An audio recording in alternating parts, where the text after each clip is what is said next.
Alright, I gotta be careful with this review because every time I see the title of this, I want to say the name is Shang-Chi and the Legend of the Ten Rings. But it's Shang-Chi in the Legend of the Ten Rings. Or maybe I'm pronouncing it wrong still. I don't know. Anyway, let's just get into it. Let's all go watch the review. Yeah.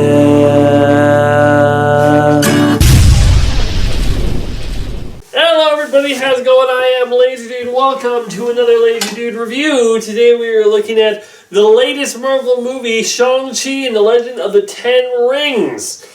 The Ten Rings was the organization that back in the original Iron Man movie kidnapped Tony Stark and was, doing all this terrorist stuff, but apparently that was just the small beans because the Ten Rings is a worldwide organization that nobody's even heard of after all this time, and their leader is this guy, and he has been like immortal for a long time. He's been living his entire life, and he had a son named Shang-Chi, and he ran away because he was trained to be an assassin, didn't want to be. Kind of did. Long story, getting into it. Basically, he ran away, but now he's got to face his father again, and it's a father-son battle in the presence of a Marvel movie. But of course, it's a unique movie because this is the first time we're focusing on an Asian character in the Marvel universe. Not a known character. I'm a pretty big comic book fan, but I had never heard of this character, and so it was a little bit of a. It was an interesting. I always said though that if you want to make a character that is of another ethnicity or homosexual or popular, you gotta just give them a chance. Put them in the right director's hands or the right actor's hands and just give them a chance to portray it and do well. Because, sure, it might not be a brand name recognition that everyone's heard of, but let me tell you something, Iron Man wasn't the world's biggest superhero until after Robert Downey Jr. played him. So you just give these characters a chance to become big, and if you do it well, you got a hit on your hands and a much more wider market to work with. So, what did I think about Shang-Chi? Well, I think it's a little overrated. Now, I don't want to be getting into it. I don't think it's a terrible movie. I think it's fun. I like the actor. I like all the actors. Even the villain, I thought he played his role very well. The action, I'll get into that, but for a lot of it, it's really good. The world that they have set up, it's interesting at least. It isn't like mind-blowing amazing, but at the very least is intriguing, and I'm interested in what they go with it. In the beginning, though, what they do with it, I actually find that really good. But I feel like people are a little overblowing with it. And the only reason I say that this has the highest audience rating out of any superhero movie ever. It's like the audience rating of it is 97% positive, which is more than The Dark Knight, any of the previous superhero movies ever. So I'm like, okay, we can take a step back here. It's a good movie, but I'm not sure if it's that good. But let's get into it. Let's just tell you my pros and cons of it all. I like the actor who did Shang-Chi. I think he was really fun. I think his portrayal, whenever he's doing these action scenes, I feel like it's him doing some of these action scenes. I'm sure for some they have stunt doubles, but for a lot of it, I feel like he's in it, and it's a natural feeling. It doesn't feel super overblown. It's like the kung fu or martial arts that he's using. It's really nice, and they really make sure to get the right feel of it, where it's quick and it's fast, but you feel the impact of it all. When he goes boom, boom, boom, boom, boom, it's like you feel like he's going like that quick, and then it's hurting them, and it's doing a really good job with that. I think they actually got really creative with the fight scenes and the different places that they went to. We also got Aquafina in here. I'm pretty sure that's how to pronounce her character's name, and since she's being in everything.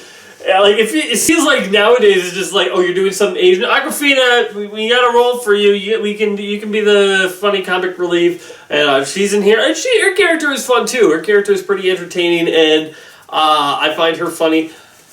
I do feel a little bit like her character is kind of pointless in here, just because she feels like a little bit of like a tag-along who actually has no business being part of this whole thing, because it's just like, you're in over your head, okay? And when they have her doing the heroic stuff, like, I'm like, I'm not sure if I would buy it. But anyway, but she's still fun, and I enjoy her character, and I like there's some scenes with her and him, and they work off of each other really well. And I don't know if they're supposed to be romantically linked. There's kind of some hinting at it, kind of some not. Some deflecting of it. But actually, I'd be interested if they make her the romantic interest for him, because it's different from every other type of character, I don't think I've ever seen a superhero movie where the romantic interest is the comic relief. So if they actually went that way with it, I would be interested in it. Because, think about it, none of the love interests, they could be funny and have funny scenes. Like, Pepper Potts isn't cracking jokes, I guess, Mary Jane in the Spider-Man Homecoming, she's humorous, but she's not the comic relief character, Ned is more the comic relief type character. There's a difference between a character being funny and a character being specifically the comic relief of the movie, where she is definitely the comic relief, and maybe the romantic interest. It'll be interesting to see what they do with that in the franchise going forward. And I think it's interesting because Shang-Chi, being such a nobody knows anything about it type character, you could go anywhere. It's not like you're with Spider-Man where you are expected to eventually do the Green Goblin or Doc Ock and stuff like that. You're not, or if you're Batman, you're not eventually going to have to do the Joker. You can do whatever you want. You could make up a new character. You could get another obscure Marvel villain and then just make something awesome out of him. There are so many possibilities that you could do with it, and I'm actually looking forward to seeing what their plan is for this franchise going forward. In terms of my complaints, there is some parts of the story that I feel are very cliched. There's another thing where there's a hidden evil, and you have to stop them from unleashing this hidden evil. And of course, if an evil is hidden, it's going to be unleashed. There's never been a point where there's behind this door is a hidden evil, and we must not let anybody get through this door. Got it? Everybody got it. No one's getting through this door. There's never been a movie where that door doesn't open. That's what I want a movie where it's just unstoppable evil behind that door, and then it doesn't open. They're able to stop it from getting open and getting through or whatever, but you never actually get to see what's on the other side of the door. It's good job, everyone! Now we'll never know what's behind evil door number one. I don't know. But it had some cliche stuff like that with it, but I also think there are some unique stuff about it. The 10 rings that are on the... Because this guy is... I think he's supposed to be what the Mandarin is supposed to be for Iron Man, but they don't want to call him the Mandarin because, as they point out in this... they actually bring up the fact that the Mandarin in Iron Man 3, and he talks about it, and he's like, they were afraid of a color. Or was it chicken? He said, of a chicken. That's what they were afraid of. And I'm like, okay, I get that the Mandarin is probably not the greatest phrase to be using to make a Chinese villain. Probably not the best course of action. I understand that, fair enough. But I think he's supposed to be what the Mandarin from the character from the comics is, because he has the 10 rings on him. And honestly, those 10 rings that they use them in very unique ways. I'm always interested in seeing how he uses them. I wish they had a little bit, because I know from the Mandarin from the comics, even though that's not what this character is, but it's kind of based off of that. I know that different rings do different things, like one does ice, one does fire, one does blah, blah, blah, sort of thing. So it would have been interesting to see that, but I'm actually intrigued on what's with those 10 rings and the after credit sequences and that. Stick around, it's a Marvel movie, you know the deal. But I'll get into that in the spoiler part of the review. But as for the most part, the way he fights with them and uses them, it's a unique weapon that I've never really seen before. And so I find him pretty... I wish he was able to do a few more menacing things, because I feel a little bit of the menace with him, but I feel like it could have been a little bit better. We also have... his Shang-Chi's sister is in here, and she does good too for the action scenes and the fighting scenes. She's not as developed, but I think for what you get with her, you get some good scenes and get some fun moments. So my problem is when the movie gets into the typical ending. Like, the action scenes, here's what I want to say about them. They start off really good. Like, when I saw in the trailers, like, there's an action scene in a bus, I'm like, how are you going to make that? It's so tight and close quartered. Like, how are you going to make that really entertaining? And I think the bus sequences is so good. Like, the way that they use it, he gets out, he gets through, it reminds me a lot of the train sequence from Spider-Man 2, and I don't think it's as good as that one, but I feel like when he's using, like, there's some CGI, but there's also a lot of practical fighting and kicks and stuff like that, so it feels more real in that regard, and when the guy with the sword comes out and starts slashing things up, it gets really interesting, really intense. I really like the bus sequence, and there's another fight scene later in the film, and that scene is really cool as well because, you know, it's like on the side of a building, and there's a lot of stuff that they do with it, and I feel like that action scenes are really cool as well. And then you get to the climax, and it's this big, overblown CGI fest. And not to say that there aren't some good moments in it, but it feels less real. Like, I mean, obviously it's less real. I mean, but it doesn't feel as natural. Like, I was more into the movie when I was feeling the impact of it, and now it's just like, well, now we got a bunch of CGI stuff flying around, and it doesn't feel as intimidating. It doesn't feel as cool with the fight sequences. It's fine. It's just not, like, the climax kind of loses me for a little bit. And I really think you could have used a lot more of focus on Shang-Chi's character himself. Like, we get a lot of focus on his father as the villain. We get a lot of focus on his sister and him. But I feel like I'm never fully into him as a character. I feel like, you know, I get that he runs away and why he runs away, and I got that stuff with him. But then I'm missing part of him as a character. Like, he was trained to be an assassin his entire life. Trained to be a brutal, don't worry about things and to just kill whatever gets in your way type of character. Okay, I'm with him with that. And then stuff happens, and he runs away. But then when we meet him, he's just like a happy-go-lucky guy, like, oh, I'm just a regular old guy. I'm just happy to be doing my normal, regular job and not standing out too much. And have my best friend here who I met in high school. And I'm just like, how? Well, like, where did you get money? How did you go to school? Did they not ask for your parents? There were so many questions I had. Did you go to, like, an orphanage or something? Did you pretend? I don't know. There was a lot of questions that I had that they don't really answer. They just kind of blow by. And therefore, I don't feel why he should be so upbeat and happy as a character when I feel like he has a real tortured past, and it doesn't feel like he was that upbeat and happy as a kid. You know, his kid was really dark and consumed with revenge and stuff.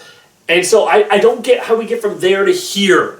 You know, I wish that maybe they focused on his friend more and be like, hey, I was an angry child until I met you and your family, and you guys took me in and treated me like family. I mean, and stuff like if they did more on that, I feel like it would have synced in his character a little for me. I just don't get how he gets from A to B.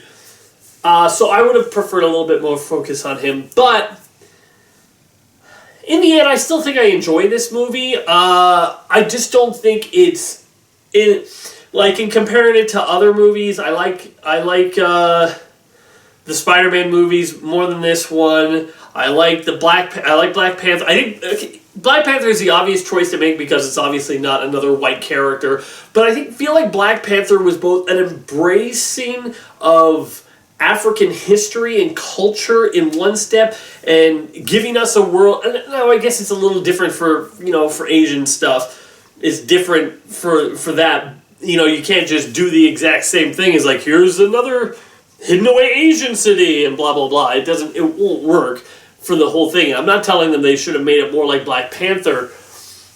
I'm just saying, for me, I felt like it was a better movie. That was a better movie and gave me a more of understanding of the characters. And yeah, so that's all I really have to say about that until I get into the spoiler part of this review. I think this movie is an okay movie, and so I am going to give Shang-Chi and the Legend of the Ten Rings a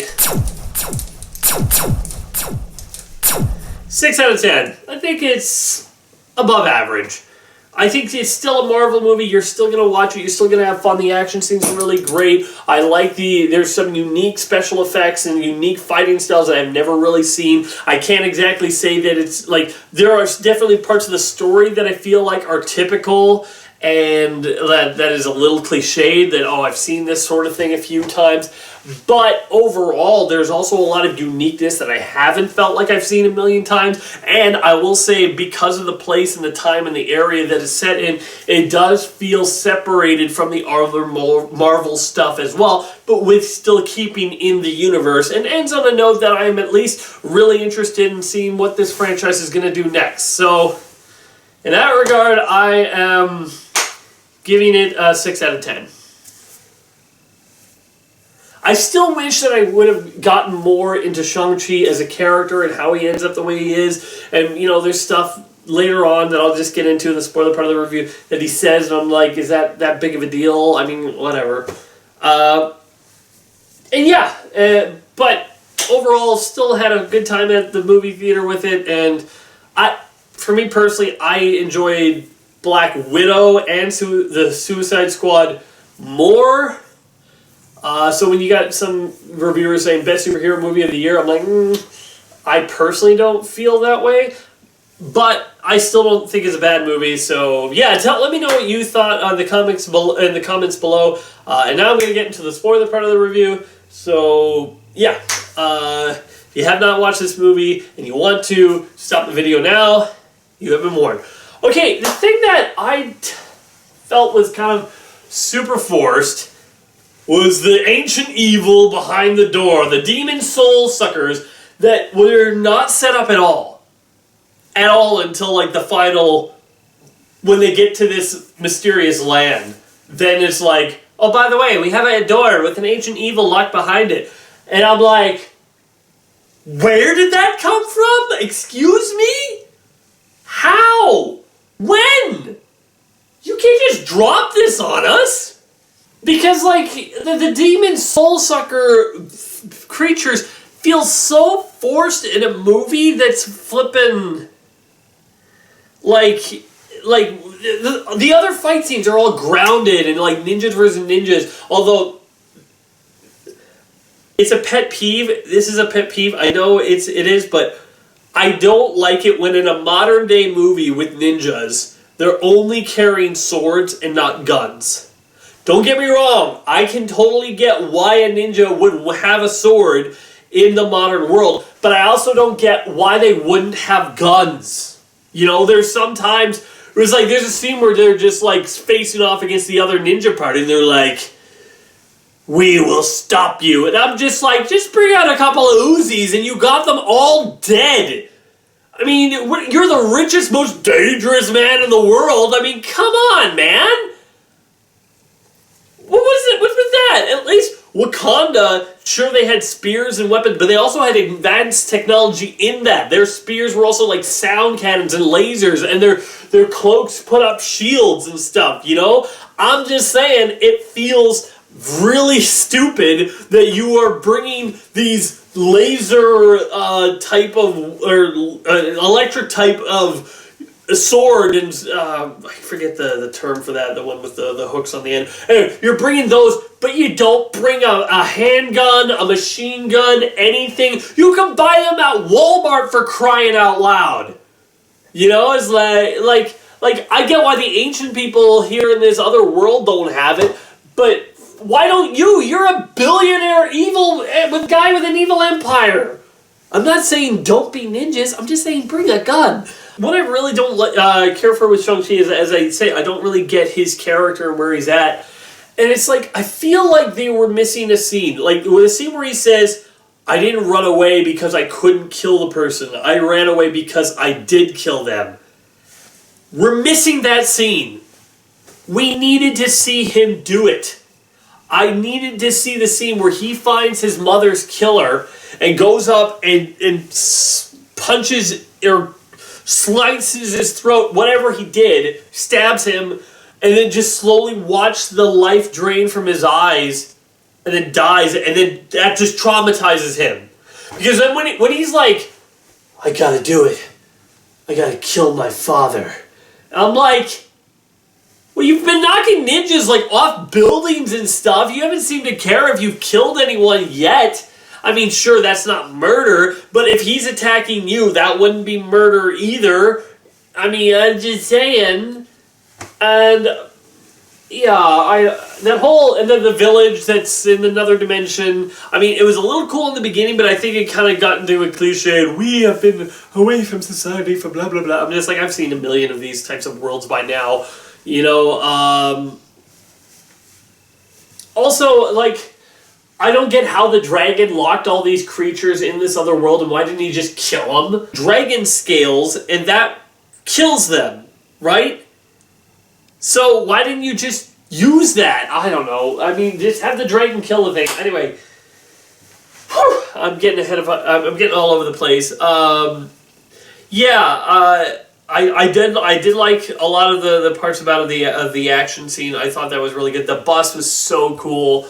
I think that when he's cutting it in half and forcing people to go into the front and the back, it's just like, that's so great. That was great superheroing because he was, focused on saving the people while also saving himself. He gets up on top of the bus. That was a great. I really liked that bus sequence. I liked Aquafina as a character, but I found it really weird that she's able to shoot an arrow at a creature that's flying in the sky and not standing that still. I mean, sure, he's not moving that much, but you're able to shoot an arrow with precise precision who's like a skyscraper up through his throat. I mean, and you've never shot an arrow until like a couple of days ago. Come on, Aquafina.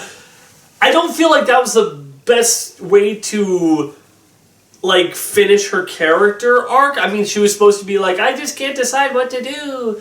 And well, now what is she gonna do? Be an archer? I don't know. I don't really know. But she's still funny. I still like her character. I just didn't find that believable. And the whole overblown monster fight with the dragons, I didn't really care for. And I thought that I don't even remember how the bag dragon dies.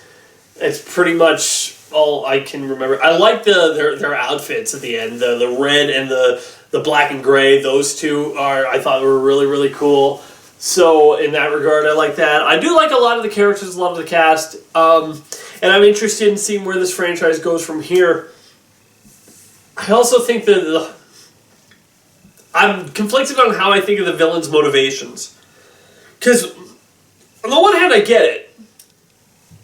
I get that he is like, I get that love is the greatest motivator, and if he feels like his wife is that she's behind this door and that her soul is on the other side and that he can release her and save her, I get that motivation, especially from a villain character who was evil and then turned good because of this woman. It's similar to, in a way, to like Dracula in the Castlevania series. I mean, I get love as the ultimate motivator. I do. I understand it. The point that I just don't get is she wasn't taken. She was killed by a bunch of gangsters. We saw it. We know it. It's not like, who does he think took her? Does he think that somebody came and dug up her body and took her beyond to this village and then she got raised back to life and just been held captive there? To what end? I mean, you're supposed to be a smart guy, man. I think it would have been better if she was taken, but we never found out what happened to her. Like, we never saw. Maybe she was taken and by these gangsters, and then they killed her, but it was like in an explosion, so they never actually found her body. And then he thinks that I thought something was fishy about this from the very beginning. Why would they do that? And I know it's because these people faked her death. They faked her death and they kidnapped her and they took her there. We've never found her body. But when you bury a corpse, you can't think, well, maybe it wasn't her. Or, you can't just be like, oh my God. That I didn't really understand. I feel like they could have handled that a little bit better. But anyway, it ended with big CGI monster, which I really didn't care for. But anyway, I think the movie's good. I think it's okay. I think I was really into it at the beginning, and it started to lose me as it kept going forward. I also don't like that we had that one martial arts fighter who was actually really cool, and I was actually expecting him to be revealed to be something, like maybe their long-lost brother, or honestly, I thought it could, I don't know what I thought. I thought it could be something, and then it turns out, and then they just get killed, sucked up, first soul taken, and then they die. I mean, pointless, kind of, I'm like, why do you even have that character as a thing in there? I guess to subvert our expectations, but I don't know. I think you could have, I found him, like, completely pointless now. Anyway, that's all I really have to say about that, and so, that's my review on Shang-Chi, Legend of the Ten Rings. I hope that you guys have a great time with this movie. If you have, I hope you had a great time with this movie. There are some things that bring it down a little bit for me, but if you really enjoyed it, I want to hear about it in the comments below. Or if you think, like I am, that it's a little overrated, that people are going a little bit too gaga for it, then put that in the comments below why you agree with me or you don't. Oh, I nearly forgot. Why did they bring in the Mandarin back? I mean, I know why, but why? Oh, that just brought up so much bad memories for me for flipping Iron Man 3. Because you guys know, I hated Iron Man 3.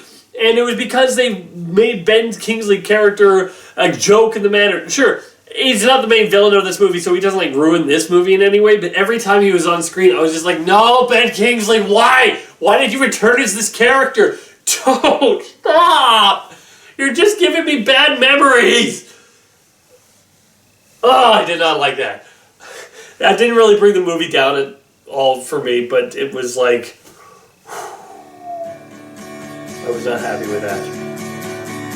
Anyway, that's all I gotta say. Bye. Be sure to check out some of these other videos on my channel. And wait for more coming soon.